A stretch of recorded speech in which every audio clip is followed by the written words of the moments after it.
ഇന്ന് ഞങ്ങൾ ഈവനിങ് ഒരു യാത്രയിലാണ്.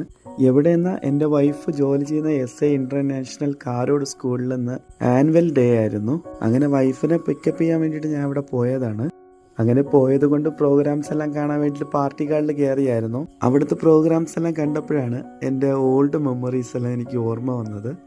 എൻ്റെ ചെറുപ്പത്തും ഞാൻ സ്കൂളിൽ പഠിക്കുമ്പോൾ ഇതേപോലെ സ്കൂൾ ഡേ എല്ലാം വരുമ്പോൾ ഏതാണ്ടുള്ള എല്ലാ പ്രോഗ്രാംസിലും പങ്കെടുക്കാറുണ്ട്. ഈ ഡാൻസ്, ഫാൻസി ഡ്രസ്സ് ഇതിലെല്ലാം ഭയങ്കര ഇൻട്രസ്റ്റ് ആണ് എനിക്ക്. പിന്നെ ഇതേപോലത്തെ ഡ്രാമാസ് എല്ലാം നടിക്കാനും വളരെ താല്പര്യം കാണിക്കുന്നവനാണ് ഞാൻ. അങ്ങനെ ഇവിടുത്തെ സെലിബ്രേഷൻസ് എല്ലാം കണ്ടപ്പോൾ എൻ്റെ ഓൾഡ് മെമ്മറീസാണ് എനിക്ക് ഓർമ്മ വന്നത്.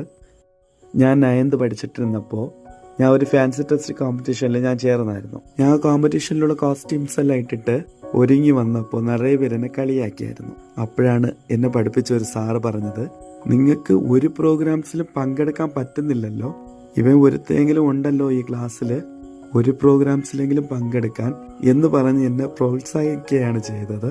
ആ സാറ് വേറെ ആരുമല്ല, എന്നെ പഠിപ്പിച്ച പ്രേംരാജ് സാറാണ്. ഇന്നത്തെ ഈ പ്രോഗ്രാംസിനെല്ലാം കണ്ടപ്പോൾ എൻ്റെ സാറിനെയാണ് ഞാൻ മിസ് ചെയ്തത്. എന്നെ പഠിപ്പിച്ച പ്രേംരാജ് സാറിനെ കണ്ടിട്ട് 2-3 വർഷങ്ങളാവുന്നുണ്ട്. നിറയെ വിഷയങ്ങളിൽ എനിക്ക് വളരെ സപ്പോർട്ടായിരുന്ന സാറാണ്. I am very very miss you sir. അങ്ങനെ ആനുവൽ ഡേയുടെ സെലിബ്രേഷൻസ് എല്ലാം കഴിഞ്ഞതിന് ശേഷം ഞങ്ങൾ നേരെ പോയത് എൻ്റെ അനുജത്തി ഒലിവിയയുടെ ബർത്ത്ഡേക്കാണ്. അങ്ങനെ അവിടെയുള്ള കേക്ക് കട്ടിൽ പരിപാടിയെല്ലാം കഴിഞ്ഞതിന് ശേഷം ഫുഡെല്ലാം കഴിച്ചിട്ട് ഞങ്ങൾ അങ്ങനെ വീട്ടിൽ വന്നായിരുന്നു കേട്ടോ. അങ്ങനെ ഇന്നത്തെ ദിവസം ഹാപ്പി ആയിട്ട് ഫിനിഷ് ചെയ്തു. ഇനി അടുത്ത വ്ളോഗിൽ കാണാമേ. ടാറ്റാ.